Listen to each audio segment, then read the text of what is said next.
Hey, Slick Talkers, thank you so much for tuning into this podcast. And I know that if you love this show, you'll also love my morning show called Good Morning Hospitality with my co hosts Michael Golden and Brandy Canali, as we spend 30 minutes every Monday morning to dive into the industry's top latest news and trending topics. So go check it out on wherever you find your podcasts at Good Morning Hospitality. And you can live stream with us on Monday mornings on LinkedIn, Twitter, Facebook, and of course, YouTube. Now, I hope you enjoy this episode. If you would have asked me that before, could I go a year without salary? I would have said, no, I couldn't, So it's like, I don't believe in coincidences. Everything happens for a reason.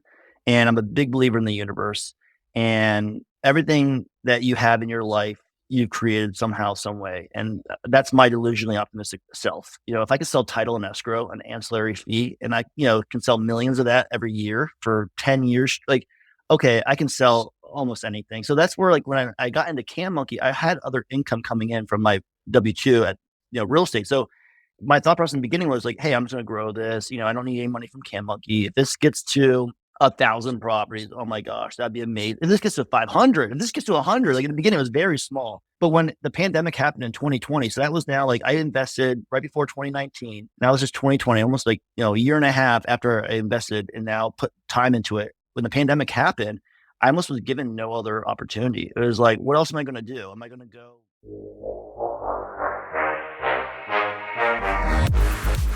You're listening to Slick Talk, the hospitality podcast, a podcast for those who are in and around the hospitality industry who love, live, and breathe what they do. You can join us for candid and unscripted conversations with hospitality experts and founders as we go deeper into their personal stories while they're sharing their triumphs and trials that got them to where they are today. I'm your host, Will Slickers, and you're listening to an episode of Slick Talk, the hospitality podcast. Now, let's begin.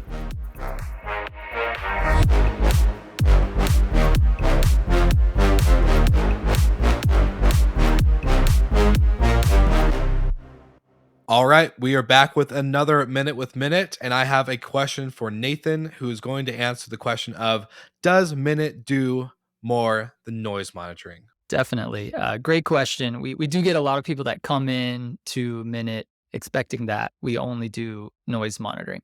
And that is definitely a core feature of what we do here. But we have quite a few other features that hopefully short-term rental managers will find interesting. So number one, we also have security features built in. So that would be things like motion detection to let you know when guests have checked in or checked out, or when the cleaners have come and gone. We also have a window break detection that goes along with that to let you know if someone's trying to break into your unit. Additionally, we can let you know if a smoke alarm or a carbon monoxide alarm is sounding in the unit with our alarm recognition.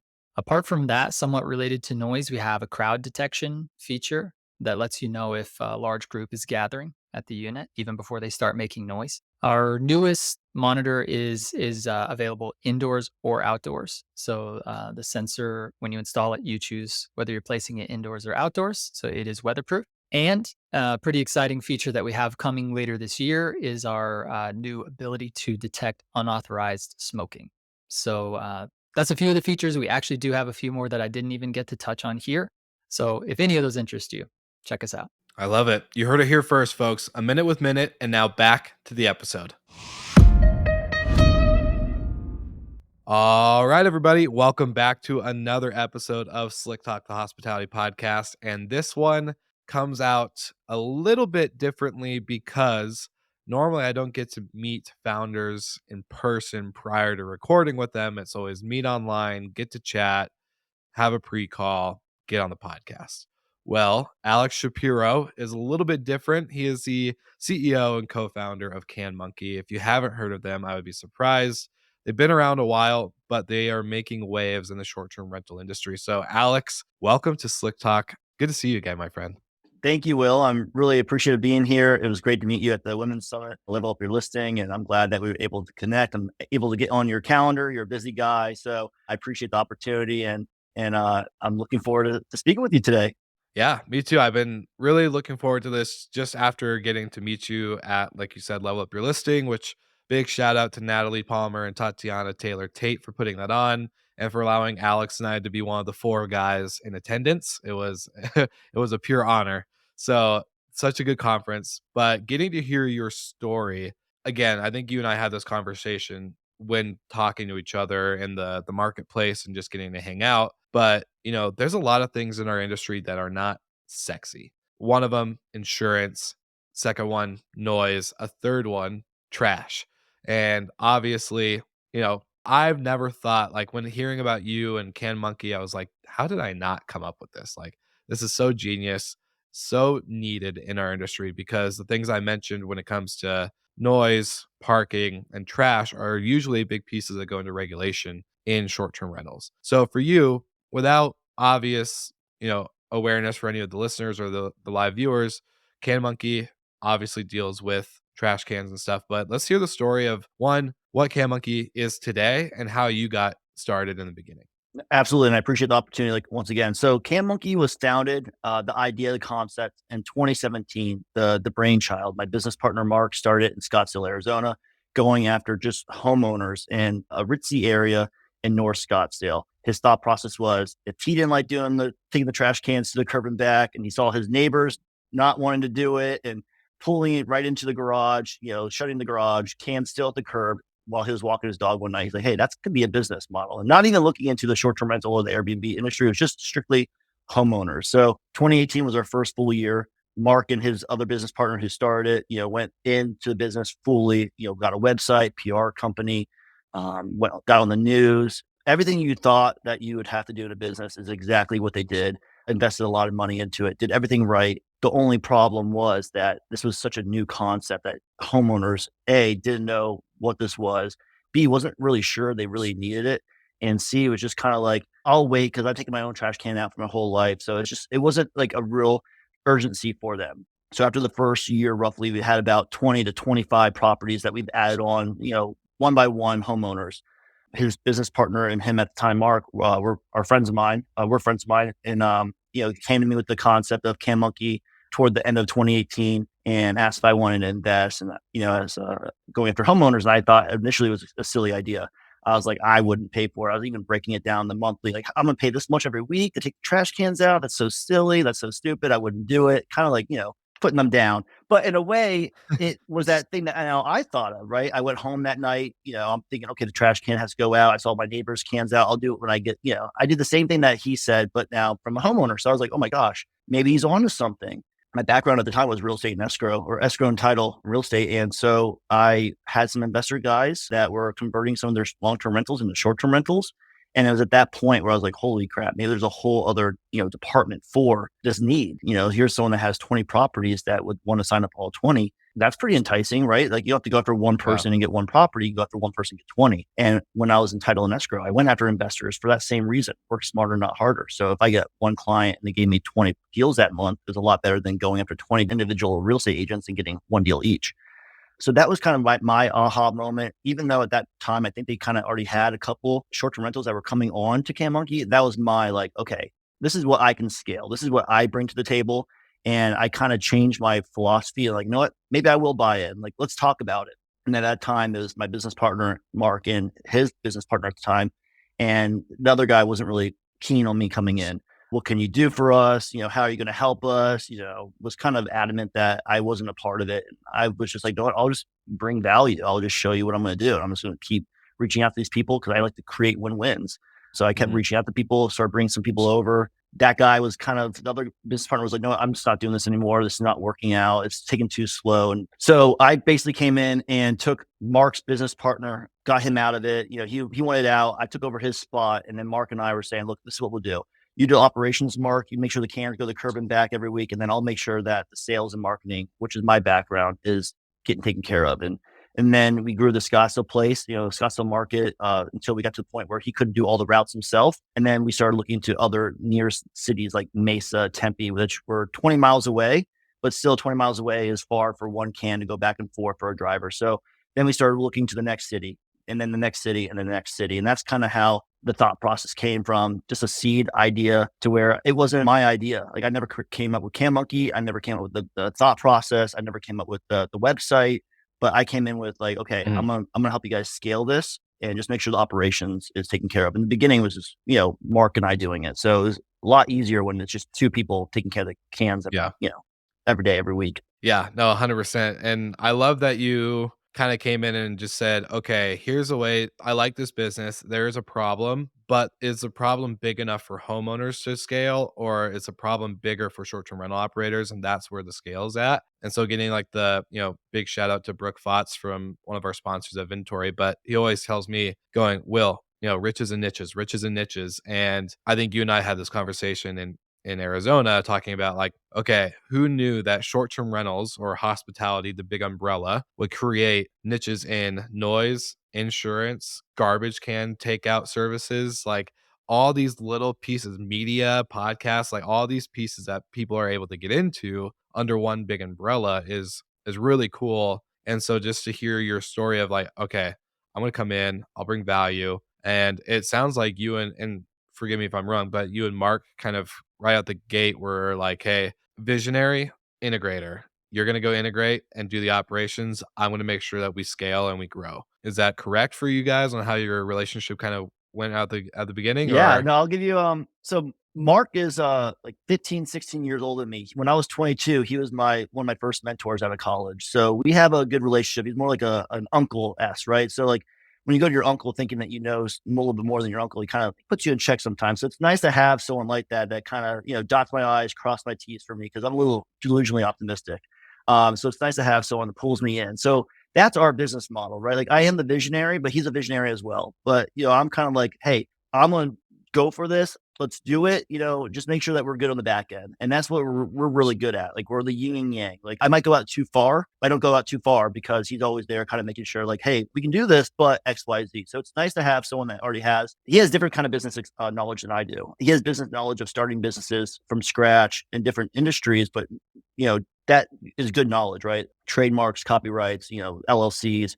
I come from the corporate America world. I never needed to LLC. I never needed, trademarks. I never needed any of that. So like you combine both, and I knew how to scale. I knew how to take the tools and take different data and how to leverage that for the real estate industry. But it's the same. I'm still in the real estate industry, just differently, right? So like back to your thing, like Gary Keller from Keller Williams, he has a book called The One Thing. So my one thing was short-term rentals. Could I go after elderly and the disabled and like homeowners? Absolutely. Like, but it's a lot harder to go after those people. Like, could I get those onesie twosies? Absolutely. But I'd rather call one person and get 15 properties and then bring those 15 properties on and then now go after the nearest neighbors, which might be the elderly or disabled. And now it's easy to add on that one property compared to, one property at a time. So in the beginning, Mark was really gung ho about going after homeowners. That's what he created this business for. When I was coming in to really kind of change it, it wasn't like that's a great idea. Like, I think he saw it, but at the same time, like it made more sense at the time. We didn't have what we have now. In the time, it made way more sense. It really did. I'll admit, just to stay in Scottsdale, just to stay in Phoenix, where we could actually touch it, right? But I didn't want to do that. I knew that, hey, if we're doing these routes at the point where we weren't doing the routes anymore, we were now hiring someone else to do it. Like, well, look, I didn't go to that property. You didn't go to that property. So it got done today. Why couldn't we do that at another location? Like, what's the difference? And so it was like those kind of questions for me. And then for him to kind of process it and say, okay, how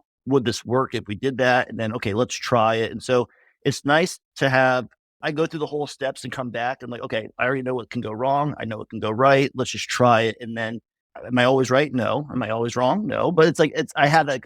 Hey, I've already seen the path a little bit. Let's just see, and then we'll go in and we'll kind of carve it out a little bit better. And that's kind of how we got to this point now. And then now with the application, everything we have, the technology, I'm glad that we pushed ourselves because we wouldn't if we didn't push ourselves in the beginning, we wouldn't have been able to scale. If we didn't be able to scale, we wouldn't have been able to show that are sustainable. And if we can't show that we're sustainable, then we can't show that we're and all the things that come with a growing business. 100%. And I love that you guys realize, density in a market is more important than just signing up everybody that you can willy-nilly, right? Like I think all entrepreneurs, at least the visionary aspect, it's nice to have a integrator who can kind of humble you down, whether it's Uncle Mark who's like, yo, all right, I'm gonna cross your T's, dot your I's and kind of bring you down to earth for a little bit. But when it comes to entrepreneurs, we get so excited and we'll just start taking everybody. Yeah, it's working. We're finding product market fit. And sometimes that is the case. But like I love quoting Brandy from Sextant or now Romy, where they're only in Miami and New Orleans, but they have opportunities to go everywhere else. They're well funded, they're profitable, well operating machines. But they said, why would we go into a market where we only have 20 units in a building when we can get a whole building in one city, which does better for us as an operational team, so that way we can scale in that market rather than one unit in Austin, 10 units in Seattle, 5 in New York, whatever the case may be. So for you guys being able to say, hey, let's get into a dense market, short-term rentals, and then we can pick up the ones because it's just adding them to the route. That's super smart. And I guess I want to ask you from like a personal perspective, getting into a business that you didn't fully start right out the gate. I'm going to give you 100% credit, like you are a founder of this company.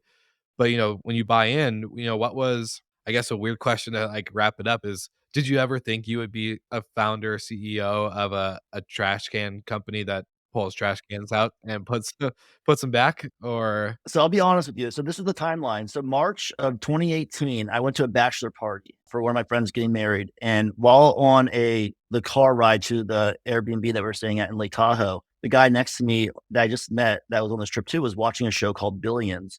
And it's Bobby Axelrod is this guy who buys these companies and he goes in and like kind of manipulates in a way to make them better. And I was like, oh my God, that's a genius idea. Like, what can I buy to like manipulate? So anyway, that was March. So come November, I bought into CanMonkey. That was just 5 months later that I got that idea from Bobby Axelrod from Billions. And so that's what it was. And CanMonkey was just the first opportunity that friends of mine came and said, hey, do you want to invest in a company? Like no one's ever asked me if I wanted to invest in a company at the time. I come from Fortune 500 companies. I was, corporate America all in. I'm riding the ladder up top. I'm an assistant vice president. I'm going to leadership programs. So that's where my background was. I was thinking, I'm going to be corporate America for the next 30 years. I'm going to get some big kind of VP, title, and then I'll just own some companies on the side that I can invest in. So I never took any money from CanMonkey 2018, 2019, 2020, 2021, never. It was all just a side hustle until we got to the point where it's like, hey, we're all in, and things happened in our favor that like was able to make me be able to do this. But like the pandemic was a good thing. I mean, at one time, I think everyone was a day trader. I was a day trader for a couple of months that helped me go, So like at one point, things just happened in my favor that I was like, no, I can hold off and take money from this. So that's why like I look at. So that was the thought process of how I got into this originally. I never thought I was going to be in this position, but when I kept going back to my one thing, when I got laid off in title and escrow in 2020, I could have gone to another company and consulted or whatever. I was like, oh, screw this. I'm just gonna go all in on CanMonkey. We were less than 400 properties at that time. And I think we had just lost like almost 20% because Turnkey at the time had just cut off like 70 properties. And I was like, we're done. Everyone's going to cancel. The world's shutting down. But also from that is when we started Pool Monkey because but anyways, like we started getting a little bit, like I never realized how much of an entrepreneur I was until I got into this aspect and I got to see all these different things from this industry. But no, it was never a thought process of I'm going to run a trash company. It was never like that. And even in the beginning, it was always, Mark's and his other business partner. And it wasn't until a point where like it was really like Mark and I only. And then that's where I felt like it was my company as well, because it was just Mark and I. It was just the two of us. And at one point, like, and people don't really know this, like, but like when the pandemic happened, Mark got stuck in Canada. So it was Mark and I growing this trash company where my business partner in Montreal, 3 hours ahead, I'm in Arizona, and we're growing this all through WhatsApp app, Slack, off the mark apps, like everything that like ridiculous. Like going back in time, if someone said, hey, do this again, I'd say no. There's no way. Like I know there's the end goal, but like the things that we were doing before and the way that we even got can runners to work with us blows my mind. I pinch myself every day because now we have a well-oiled machine and it's a lot easier to look at it now and be like, oh my gosh, yeah, of course I knew what I was doing. But in the beginning, it was just dumb luck and, one person taking a chance on us, one person taking a chance on us, one more coming. I mean, at one point we're averaging 10 to 14 signups a month,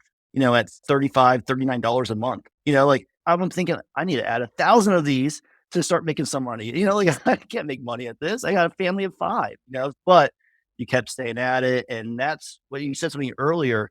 What we did also is we took everything at the beginning. We would take it all. And then until we realized like, hey, that's not smart. Let's not take that. We even went into Austin originally. Not that we did anything wrong. We just didn't, we were saying, hey, this is going to be easy. And we kind of failed in the beginning and we pulled out of Austin. And then we went to Park City for the second market and then succeeded in Park City because we saw what we did wrong in Austin and applied it to Park City and then went back to Austin and got in. So like everything that we've done has helped us keep going in the right direction. But a lot of it was just being delusionally optimistic and saying, look, hey, if we did it here, we can do it there. And then now, like I said, we're in 13 states, 66 cities, doing it all with a team of 5, managing it, W-2 employees, managing it all from Tempe, Arizona, with over 400 active can runners. We just did over 1,000 stops yesterday with 50 routes yesterday, just on Monday. And it's getting easier, so it's like it's one of those things. We're adding more and more properties always, but like the complaints or like the issues are going down and the properties are going up. It's changing. So it's really cool to see. We are. I used to tease Mark. He would say that we're a software company, technology company. I'm like, no, we're not. And now I'm like, no, we really are. No, we are a software company. We are running this all technology based company on an application. People sign up to take their cans to the curb and back, and we do it the same day. They don't have to talk to anyone. It just gets done. And that is completely a software company. Yeah, and the coolest part I like about this is, we've said it a couple times in the conversation so far on, a trash company, just a trash company, and I'm not trying to downplay it for any of the listeners. Like, you have to understand, this is a huge logistical nightmare. Probably, not even gonna say probably. I'm gonna say even in one city to understand how I'm sure there's got to be different things that go into county, zip code, neighborhood, suburb, all these little things that kind of HOAs, whatever the case, by case basis might be, plus time zones and now being in different markets and cities and all that applied, the logistical nightmare that's probably behind it, especially in the early days, like being on WhatsApp and all these off market apps like you're talking about. I can imagine. So, like, big hats off to you guys, especially on such a in front of your face, but not so in front of your face that it doesn't seem obvious when you're looking at it from a property manager standpoint, at least. We've always had this conversation. Okay, well, we just have to send automated reminders to the guests to bring out the trash prior to departure or whatever the cadence is. But hearing you talk about this, I was like, I'm signing up immediately. Like, all of our Florida properties, getting on CanMonkey right now, because it is a little thing that does come up, and it affects guest service scores, it affects ownership relationships, HOA relationships, especially being remote. A lot of operators are remote. They're not in their market that they operate in. So, yeah, being able to partner with someone like you guys and having the tech, it's a no-brainer in my head. Well, and we're taking timestamp pictures now. We have geolocation. Like we now are getting a point where we're getting our own dashboard for our clients. So like whether you have one property or 20 properties, you can always call us. We have, great customer service department. We have people that are always going to respond to you, but sometimes people don't want to deal with humans. They just want to look at their own dashboard and see the pictures are there. And what we've learned also over time, and we've gotten a lot of positive feedback from our clients. So for example, like in the beginning, when it was just Mark and I would get a call from a client and saying, Alex, you missed our can. Like, how dare you? Like, and like, I'm paying you. I need a refund. And I would just take that internally and be like, I am so sorry. We messed it up. Like, okay, and I'd call Mark and be like, Mark, what the hell? We missed this. And he goes, we didn't miss this. I took this can out myself. I'm like, you did? And why are they saying that? It's still full. And then you start looking into it. It's like, well, hey, client, did you have guests leave yesterday or today? Well, actually, the cleaners came today. Oh, could the cleaners put trash in the can afterwards? Oh, that's what happened. Okay, thank you. You guys are awesome. So I went and I'm like, oh, we need pictures. So like these are things that we took over time that we didn't have in the beginning. We just did it because we would hear from our, customer what they wanted or what the problem was, and then how do we solve it? And a lot of it was just giving them, CYA, cover your, we had to make sure that, hey, we were there. Here's the picture. This is the time stamped. Could anything happen after this? And what we also found is, like, and to your point earlier, some properties have trash and recycling cans on separate days. So that means we're there the day before, day after. That's 4 days a week, 16 times a month. If we miss one time for whatever issues, it's like we stink. And that's still a 92% accuracy, 93% accuracy, 15 out, although the last quarter, we're at 99.6% accuracy rate. So out of all 40,000 stops, we're almost perfect. But with that still being said, there's still some issues that come up, whether we take the can to the curb, but there's a car in front of the drive, in front of the spot we pick it up, and it doesn't get picked up the next morning. And we don't say that's an issue, but we put in the issue, hey, there's a car right here, to document ourselves. Some people think that we need to call them and let them know, but then we had done that in the past. They don't answer. We go do the other routes. They call us back 20 minutes later and go, oh, can you go back? I can't go back now. We're already gone. So like we learn this over time, but like you said, for the majority of it, it's people just want the peace of mind knowing that it's taken care of. It's the guests don't have to do it. They don't have to put it in their notes section. They don't have to worry about the neighbors now, seeing cans for a couple of days, the HOA, the regulations in place.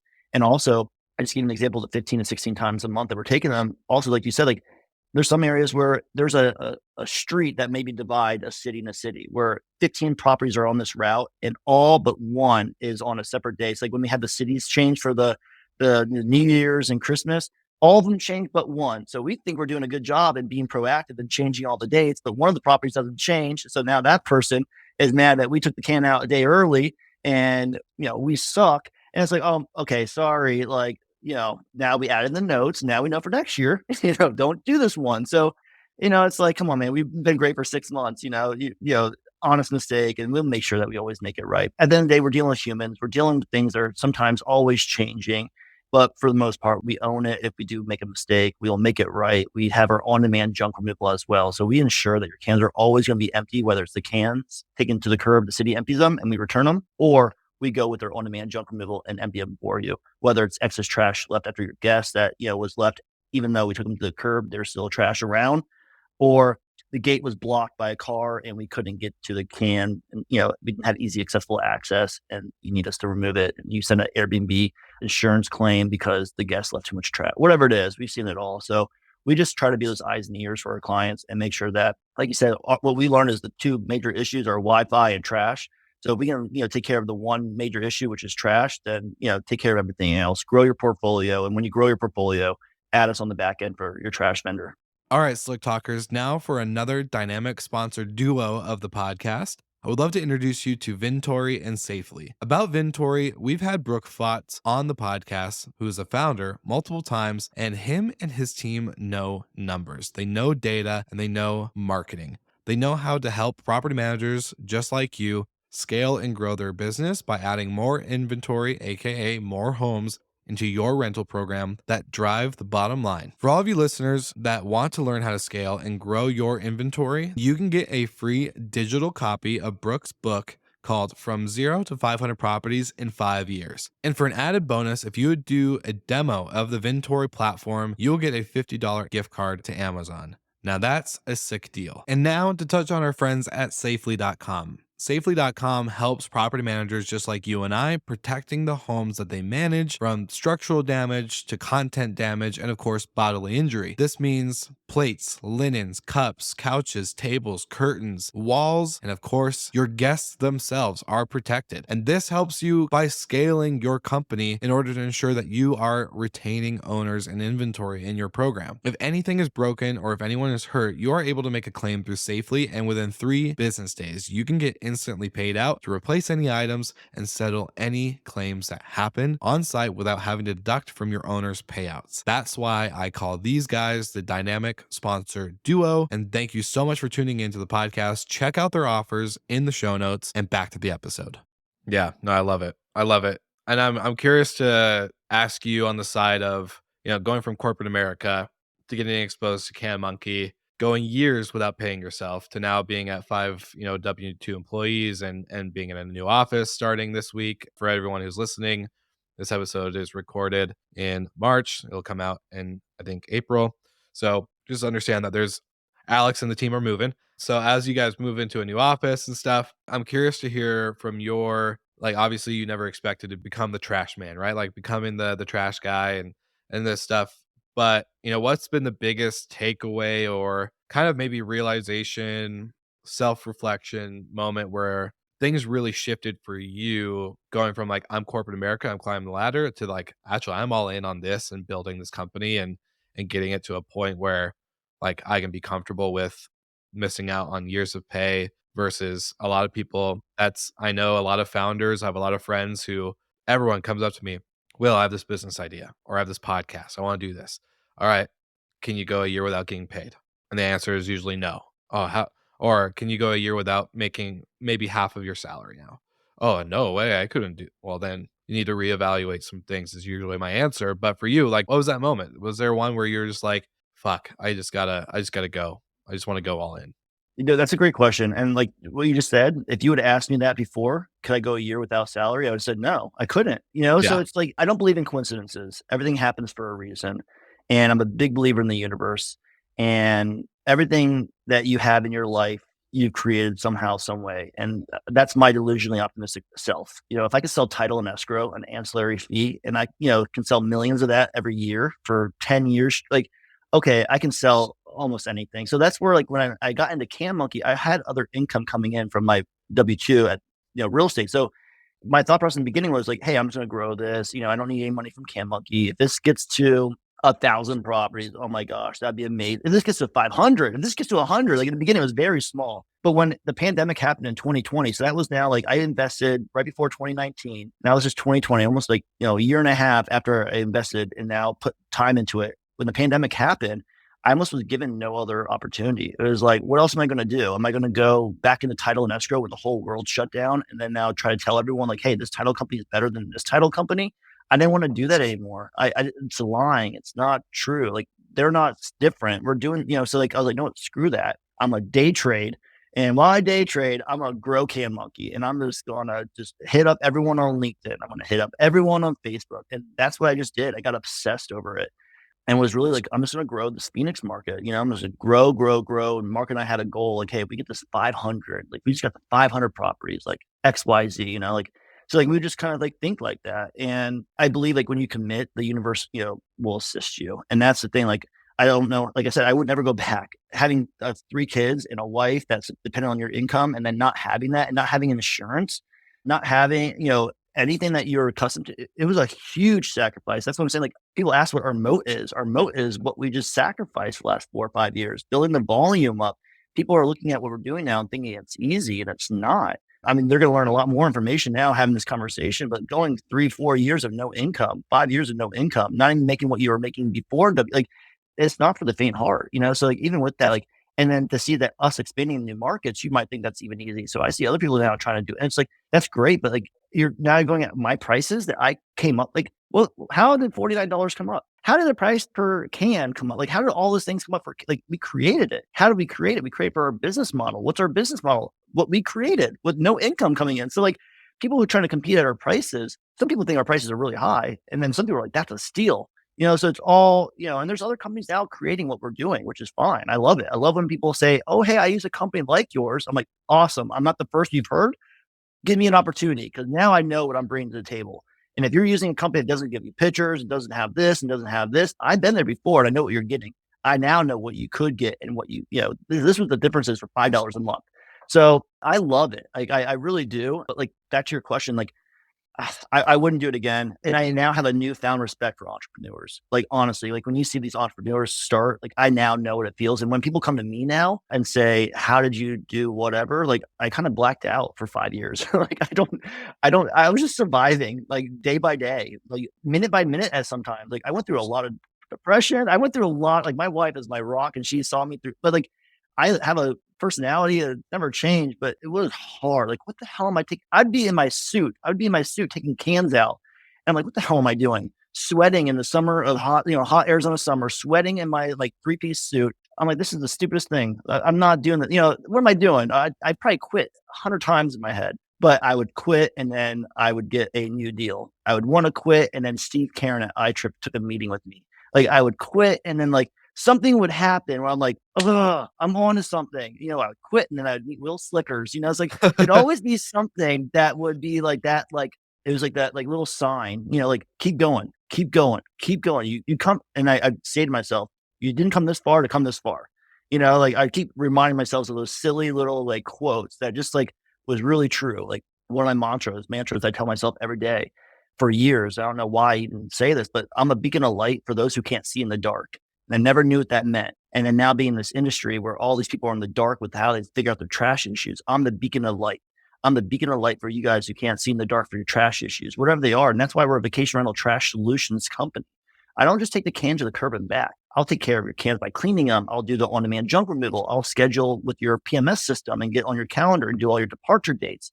These are things that we're doing in some of these markets. Like in Orlando is way different than Austin, way different than Park City, way different than, every market. And that's what we just learned over time. I learned to, never say no, to come up with solutions. And if it's not $49, it might be $75. This is what you're going to get. And we'll make sure that your cans are empty. And that's some people are like, hey, that's fine. Like, thank you. I didn't have a solution for that. Or like the cans in the garage in, Park City. Some of them, those stink, it's in the garage. It goes into the house. There's like, they want their on-demand junk removal done. So like, that's what we provide for them. Like there's no real cans in the garage in Arizona. So like, we don't need that. So like, each market has their own idiosyncrasies.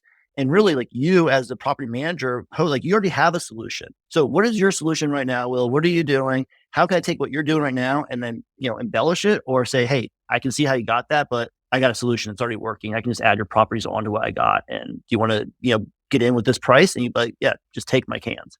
And that's what we do. And I don't want you to think about it ever again.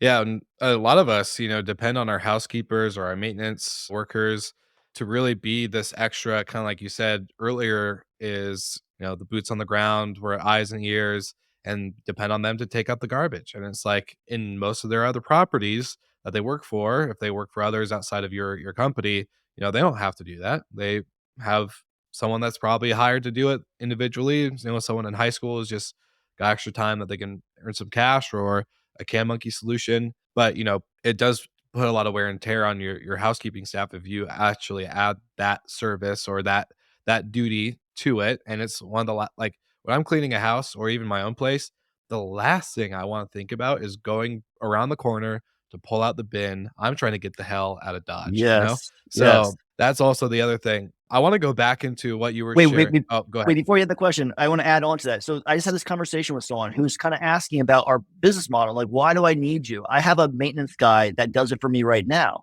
I said, great. So like, can you tell me a little bit about it? He goes, I pay him $2,000 a month, $20 an hour. So I'm like doing the math. I'm like, okay, that's 100 hours divided by 4 weeks.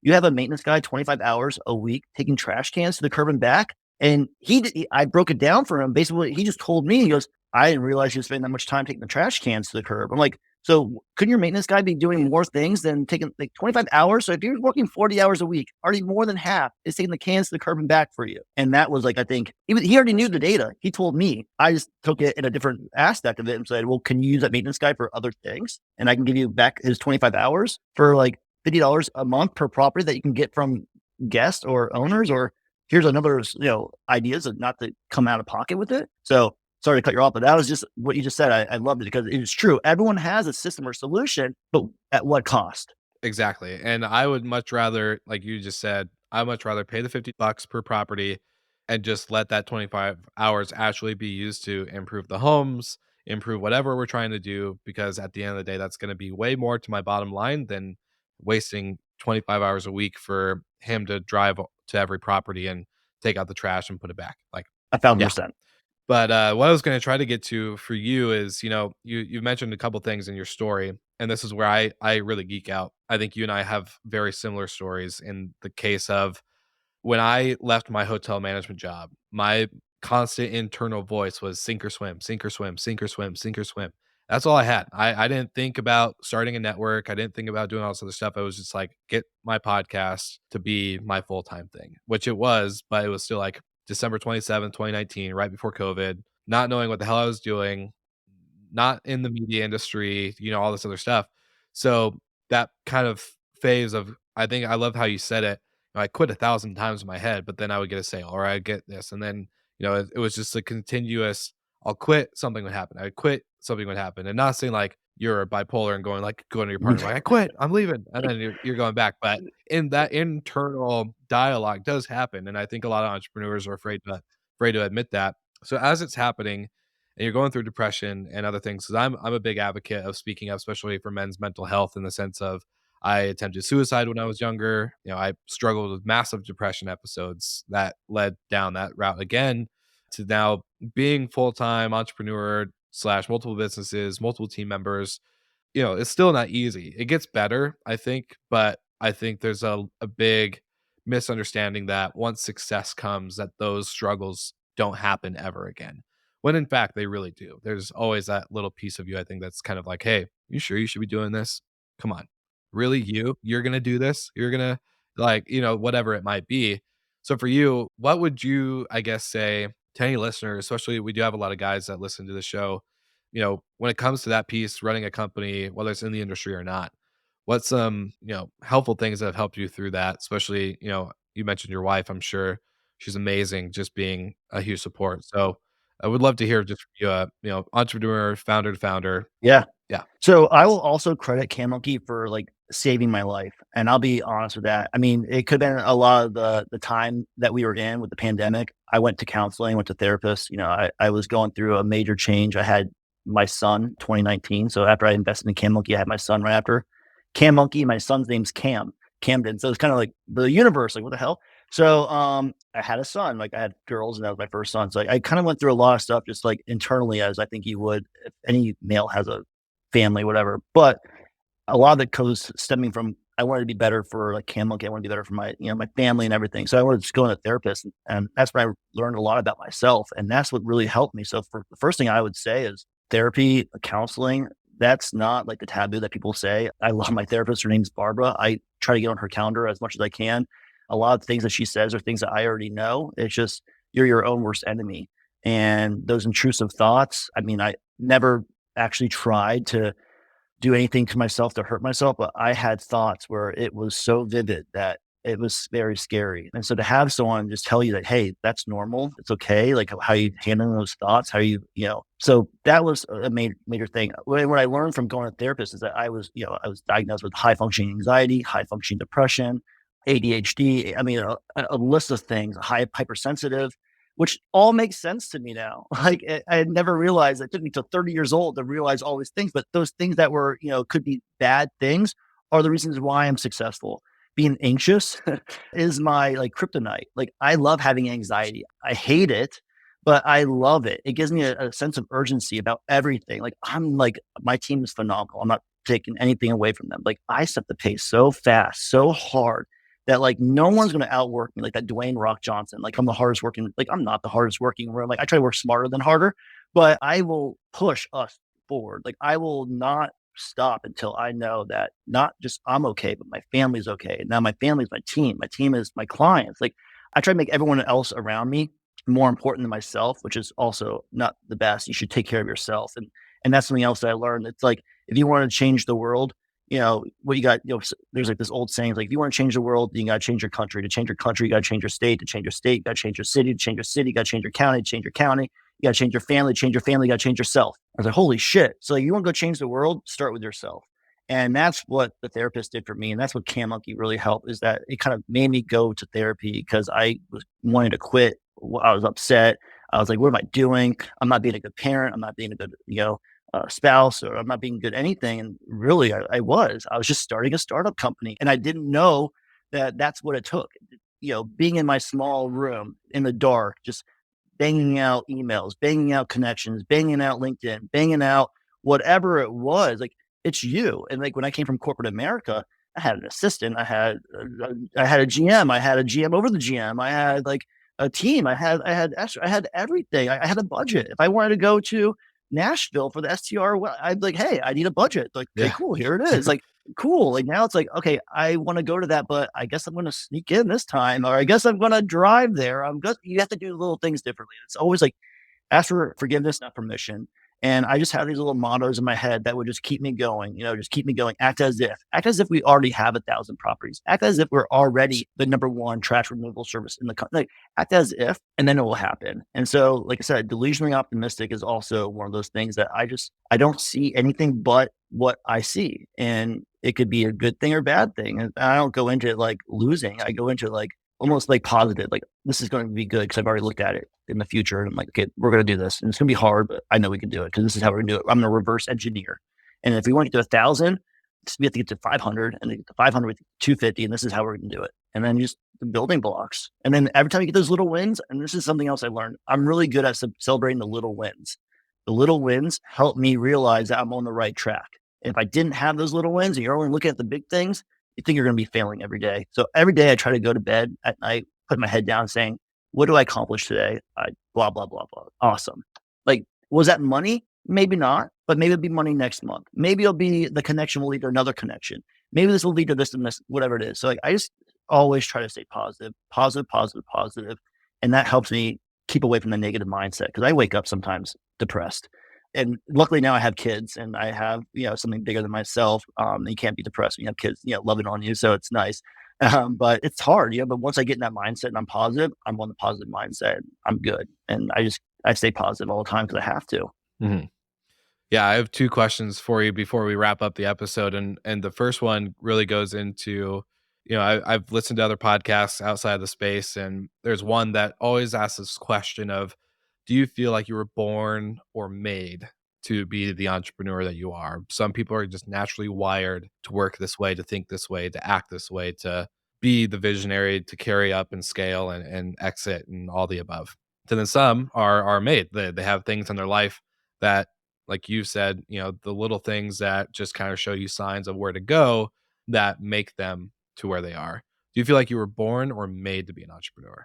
That is a great question. And I almost want to say both. I don't know if that's actually, you can say that, but I mean, I was born to a single mom, never met my biological father. So I was born in circumstances that I shouldn't be where I'm at right now. So I was made into this by my single mom. So it's like I was born into not having a lot. So I had to make the most out of it always, to be resourceful, to use the tools around me, to be like a MacGyver, to take this, paper clip and this piece of paper and then make a ticking time bomb. Like that was, my philosophy. So then, but now here I am. And when I was in corporate America, all I wanted was a team. I knew I could be a good leader. I coached lacrosse and, my brother's 10 years younger than me. I coached his lacrosse team. We won a state championship together. Like I am a leader, but I'm not a leader. Like I'm not one to get up and like be an alpha and be like, hey, this is what we got to do. Follow me. I'm more like, do what you guys want to do, but this is what I'm going to do. And I naturally get people to follow me because I'm just kind of nonchalant about it, but I'm a good people speaker. I know how to connect with people and I just lead by example. So I think I was born this way. And I think that over time, I was molded in a way where now I'm like where I'm at now, I was molded in this over the last 10, 12 years of my life. All the experiences I've had molded me to make me where I'm at right now from born. Yeah, yeah. No, I like it. It's a good answer. I think there is a mix. For some people, there's definitely they were born, they were just naturally wired to go that route. Some people had to be molded, like you say, and so I like that. The next piece is this year we've been doing something completely different in the sense of trying to weave all these Slick Talk episodes together somehow without ruining or trampling over other people's stories and going into the conversations at hand. And so every guest I have, we've been asking them to leave a question for the next guest without knowing who it is. So we don't tell them who you are, what you do, your journey, or anything. We just let them ask a random question that's on their mind. So the guest before you, Tyler Kuhn with Savvy Realty, and they only work with short-term rental investors or property management companies for selling homes or selling and buying. And he and I were talking about kind of similar stuff in his episode through his journey and his story. But the question that he was kind of curious because it was off of the conversation was, a lot of people say, especially in business and entrepreneurship, what's your why? What's your why? You got to have a why. And Simon Sinek's book, start with why, like all this other stuff. But Tyler admitted on the episode, he's like, look, I don't know what my why is yet. I know what I'm doing and we're building a successful company and I got a team and this and that, doing lots of good revenue. I don't really know what my why is. I'm still figuring that out. I'm still learning about myself. And so for his question for you, without knowing who you are, was what's your why if you know if you have one? If you don't know what you have one, what do you think what do you think it could be around? So I'll ask you that question and then after your answer, you can leave a question for the next guest without me telling you who it is. I love it. My why has always been my internal family. Before my wife and my kids, it was my mom and my brother and sister. They're 9 and 10 years younger than me. So even when I was 22 to 32 in the corporate America, like I was working hard for my brother and sister, for my mom. So it's always been outside of myself. And obviously, selfishly, I want to do well for myself and I want, accolades. That's what I wanted. I wanted the accolades. I wanted the money. I wanted all the, whatever you got from working hard. But ultimately, now I look back on it, it was just to take care of my family in some aspect of it. And then now having my family now, my why is I want to work really hard and have freedom of time. I want to, if I don't go to work today, I want to make it, that's a choice. So it goes back to my why would I want to do that? To spend more time with my family. So my why is my family.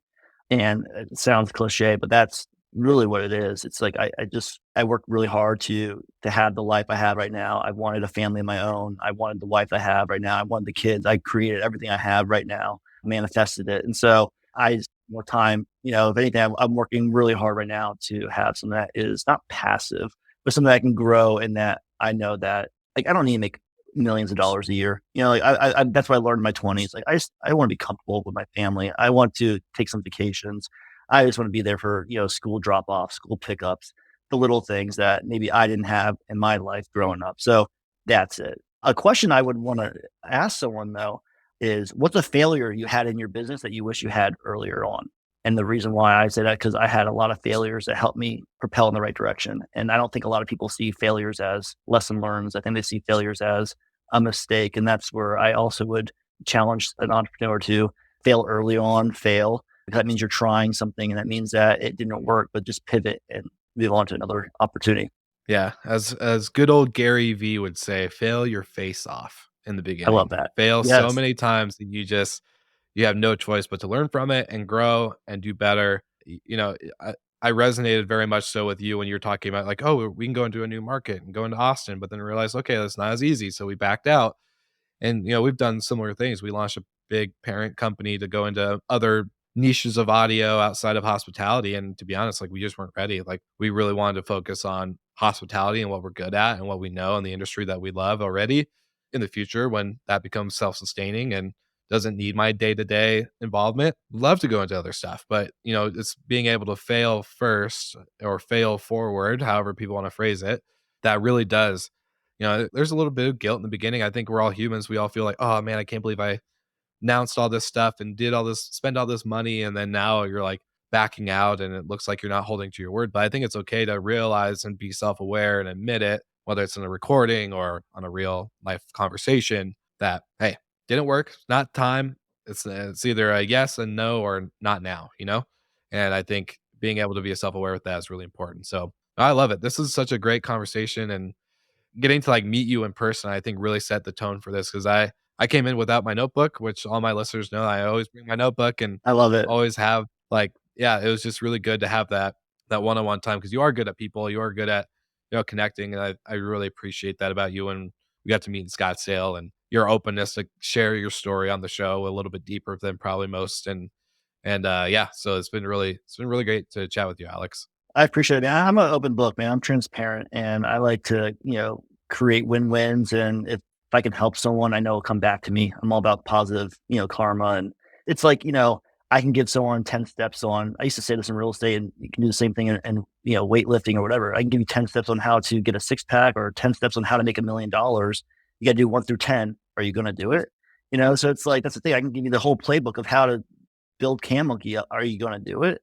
Are you going to take all the, so it's that's like, I don't try to hold anything to the chest, any way I can help someone one way or another, it'll come back to me. And that's how, and it's something else you just said that made me think about it. It's back to the failing forward and failing first. I heard something that I keep in mind too, that helps me with that thought process. It doesn't matter how good you're doing, but how long you're doing good. So if you are still moving, you're still in the motion of creating and you're moving in the right direction, if it's a step backwards, but you're still going, like, it's okay. As long as you're moving and you're still going, you're still doing good. And what you realize now is that you should now, if anything, go bigger in hospitality because you realize this other market right now is just not it yet. And then what you would have found is now you're just putting your direction in two different things. Now, how do you get 50% over here, 50% over here? Something's going to die down. So now you're still putting 100% in this, and then that will now sprung off to other things. 100%. I love it. I love it so much. And that's what we done here. Yeah. No, seriously, it's just like focusing forward and just going this route and just letting it run. So good. For the final question, we always ask every guest. Obviously, everything will be linked in the show notes. We have guest forms that every guest fills out. We put it in the show notes, gets linked. But if you had one link for anyone to discover you, reach out to you, or CanMonkey in general, what would that link be? And we'll wrap up the episode. If you go to canmonkey.com, I'm just going to say that once our website, we just re-updated it. When we first started out, it was for homeowners. And what we just done in the last 30 days is we created a whole vacation rental side of it. Like I said, the homeowners would go in, they'd set up one property. Our vacation rentals don't have that. So canmonkey.com has a vacation rental side for a vacation rental management side of it. You can put 1 to 100 properties, what you're managing, the city you're at. And if you're in a market that we're not in yet, which is really cool, we're getting into new markets right now in 5 to 7 days, from getting the property addresses to getting a can runner to getting the routes up and running within a week. So I challenge anyone that's having any trash issues that maybe is curious about how to get a solution or how to get us in your market if we're not, or your city or whatever, reach out to us, let us know, you're interested, and let our team work our magic. I love it. And just FYI for all the listeners, we will put this in the show notes as well if you haven't seen it. But you get 1 month free with CanMonkey if you mention this episode. So make sure that when you're signing up, you let them know, hey, I heard Alex on Slick Talk. Great episode. Give them the encouragement. Thank you for offering that to our listeners. I know I'm going to be a user of CanMonkey in general, but going to be promoting it throughout all of our stuff because obviously we need some game changing stuff like this to just come and make our lives a little bit simpler. So, I appreciate you. of course, no, thank you so much for being on the podcast. And for all the listeners, you know what to do. Like and subscribe, all things CanMonkey. Show them some love from the Slick Talk family and the fan base that we have out there. And of course, like always, we'll see you again next week.